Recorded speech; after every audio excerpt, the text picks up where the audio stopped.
ನಮಸ್ಕಾರ ಸ್ನೇಹಿತರೆ, ಈ ಒಂದು ವಿಡಿಯೋದಲ್ಲಿ ನಾವು ಸ್ಪರ್ಧಾ ಕನಸು ವೆರಿಫಿಕೇಷನ್ ಕೋಡನ್ನು ಹೆಂಗೆ ನೋಡೋದು, ಹೆಂಗೆ ಎಂಟ್ರಿ ಮಾಡೋದು ಅನ್ನೋದನ್ನು ನೋಡೋಣ ಬನ್ನಿ. ಮೊದಲಿಗೆ ಸ್ಪರ್ಧಾ ಕನಸು ಆ್ಯಪನ್ನು ಓಪನ್ ಮಾಡಿಕೊಂಡ ತಕ್ಷಣ ಈ ರೀತಿ ಬರ್ತದಲ್ಲ. ಹೀಗೆ ಬಂದಾಗ ಇಲ್ಲಿಂದ entry your email I D ಅಂತ ಇರುತ್ತಲ್ಲ, ಇಮೇಲ್ ಐ ಡಿ ಕರೆಕ್ಟ್ ಅದು ಆಟೋಮೆಟಿಕ್ಕಾಗಿ ತೊಗೊಂಡಿರ್ತದೆ. ನೆಕ್ಸ್ಟ್ ಅಂತ ಕೊಡಿ. 5 ಡಿಜಿಟ್ OTP ನಮ್ಮ ಇಮೇಲ್ ಐ ಡಿಗೆ ಸೆಂಡ್ ಆಗಿರುತ್ತೆ. ಅದನ್ನು ನಾವು ಇಲ್ಲಿ ಎಂಟ್ರಿ ಮಾಡಬೇಕು. ಅದಕ್ಕೋಸ್ಕರ ನಾನು ನನ್ನ ಇಮೇಲ್ ಅಕೌಂಟನ್ನ ಓಪನ್ ಮಾಡ್ತಾ ಇದ್ದೀನಿ. ನಿಮ್ಮ ಮೊಬೈಲಲ್ಲಿ 2-3 ಅಕೌಂಟ್ ಏನಾದರೂ ಈ ಥರ ಇದ್ದರೆ, ಯಾವ ಇಮೇಲ್ ಐ ಡಿ ಇರುತ್ತೋ ಅದನ್ನು ಕರೆಕ್ಟಾಗಿ ನೋಡಿಕೊಂಡು ಅಲ್ಲಿ ಬಂದು ನಿಮ್ಮ ಇಮೇಲ್ ಐ ಡಿನ ಚೂಸ್ ಮಾಡ್ಕೊಳ್ಳಿ.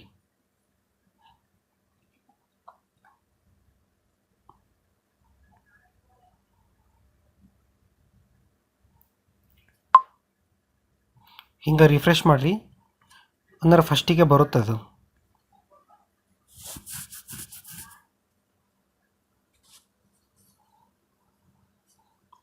ಇಲ್ಲಿ ಬಂದಿದೆ ನೋಡಿ, ಸ್ಪರ್ಧಾ ಕನಸು ವೆರಿಫಿಕೇಷನ್ ಕೋಡ್ ಅವೇಟ್ಸ್ ಅಂತ ತೋರಿಸ್ತಾ ಇದೆಯಲ್ಲ, ಇದ್ರ ಮೇಲೆ ಕ್ಲಿಕ್ ಮಾಡ್ಕೊಳ್ಳಿ.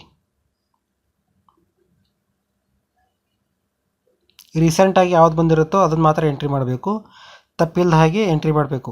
27667 ಇದು ಸ್ಪರ್ಧಾ ಕನಸು ವೆರಿಫಿಕೇಷನ್ ಕೋಡ್ ಆಗಿರುತ್ತೆ. ಈಗ ನಾನು ಆ್ಯಪಿಗೆ ಬಂದು